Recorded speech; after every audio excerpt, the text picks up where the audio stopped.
اللهم صل على محمد وعلى آل محمد كما صليت على إبراهيم وعلى آل إبراهيم إنك حميد مجيد.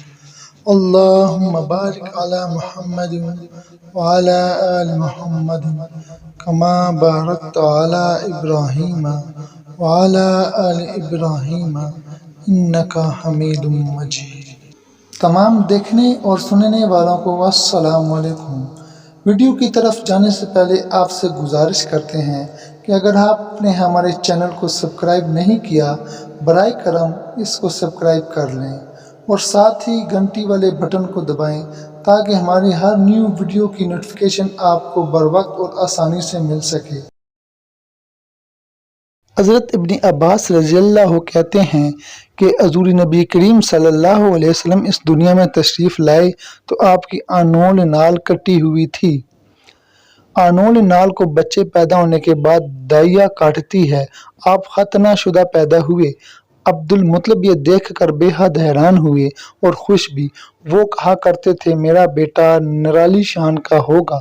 آپ کی پیدائش سے پہلے مکہ کے لوگ خشک سالی اور قحط کا شکار تھے، لیکن جو ہی آپ کے دنیا میں تشریف لانے کا وقت قریب آیا بارشیں شروع ہو گئیں، خشک سالی دور ہو گئی، درخت ہرے بھرے ہو گئے اور پھلوں سے لد گئے، زمین پر سبزہ ہی سبزہ نظر آنے لگا۔ پیدائش کے وقت آپ اپنے ہاتھوں پر جھکے ہوئے تھے، سر آسمان کی طرف تھا۔ ایک روایت کے الفاظ یہ ہیں کہ گھٹنوں کے بل جھکے ہوئے تھے، مطلب یہ کہ سجدے کی سی حالت میں تھے۔ آپ کی مٹھی بھی بند تھی اور شہادت کی انگلی اٹھی ہوئی تھی، جیسا کہ ہم نماز میں اٹھاتے ہیں۔ حضور انور صلی اللہ علیہ وسلم فرماتے ہیں جب میری والدہ نے مجھے جنم دیا تو ان سے ایک نور نکلا، اس نور سے شام کے محلات جگمگا اٹھے۔ آپ صلی اللہ علیہ وسلم کی والدہ سیدنا آمنہ فرماتی ہیں محمد صلی اللہ علیہ وسلم کی پیدائش کے وقت ظاہر ہونے والے نور کی روشنی میں مجھے بصرہ میں چلنے والے اونٹوں کی گردنیں تک نظر آئیں۔ علامہ سہلی رحمہ اللہ نے لکھا ہے کہ جب آپ پیدا ہوئے تو آپ نے اللہ کی تعریف کی۔ ایک روایت میں ہے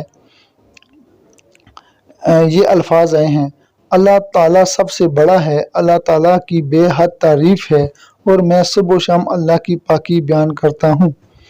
آپ کی ولادت کس دن ہوئی اس بات پر سب کا اتفاق ہے کہ وہ پیر کا دن تھا۔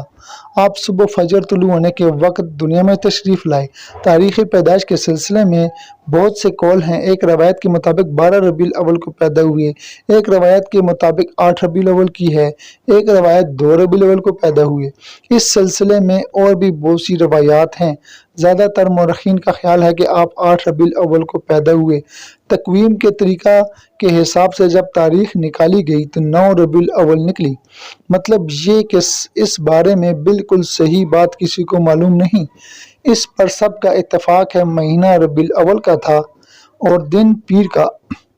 یہ بھی کہا جاتا ہے کہ آپ کو پیر کے دن ہی نبوت ملی، پیر کے روز ہی آپ نے مدینہ منورہ کی طرف ہجرت فرمائی اور پیر کے روز ہی آپ کی وفات ہوئی۔ آپ عام الفیل میں پیدا ہوئے، یعنی ہاتھیوں والے سال میں۔ اس سال کو ہاتھیوں والا سال اس لیے کہا جاتا ہے کہ ابرہہ نے ہاتھیوں کے ساتھ مکہ مکرمہ میں چڑھائی کی تھی۔ آپ کی پیدائش اس واقعہ کے کچھ ہی دن بعد ہوئی تھی۔ واقعہ کچھ اس طرح ہے کہ ابرہہ یمن کا عیسائی حاکم تھا۔ حج کے دنوں میں اس نے دیکھا کہ لوگ بیت اللہ کا حج کرنے جاتے ہیں۔ اس نے اپنے لوگوں سے پوچھا یہ لوگ کہاں جاتے ہیں؟ اسے جواب ملا بیت اللہ کا حج کرنے کے لیے مکہ جاتے ہیں۔ اس نے پوچھا بیت اللہ کس چیز کا بنا ہوا ہے؟ اسے بتایا گیا پتھروں کا ہے۔ اس نے پوچھا اس کا لباس کیا ہے؟ بتایا گیا ہمارے ہاں سے جو دھاری دار کپڑا جاتا ہے اس سے اس کی پوشاک تیار ہوتی ہے۔ ابرہہ عیسائی تھا۔ ساری بات سن کر اس نے کہا مسیح کی قسم میں تم لوگوں کے لیے اس سے اچھا گھر تعمیر کروں گا۔ اس طرح اس نے سرخ، سفید، زرد اور سیاہ پتھروں سے ایک گھر بنوایا، سونے اور چاندی سے اس کو سجایا، اس میں کئی دروازے رکھوائے، اس میں سونے کے پتھرے جڑوائے، اس کے درمیان میں جواہر لگوائے، اس مکان میں ایک بڑا سا یاقوت لگوایا، پردے لگوائے، وہاں خوشبوئیں سلگانے کا انتظام کیا۔ اس کی دیواروں پر اس قدر مشک ملا جاتا تھا کہ وہ سیاہ رنگ کی ہو گئیں۔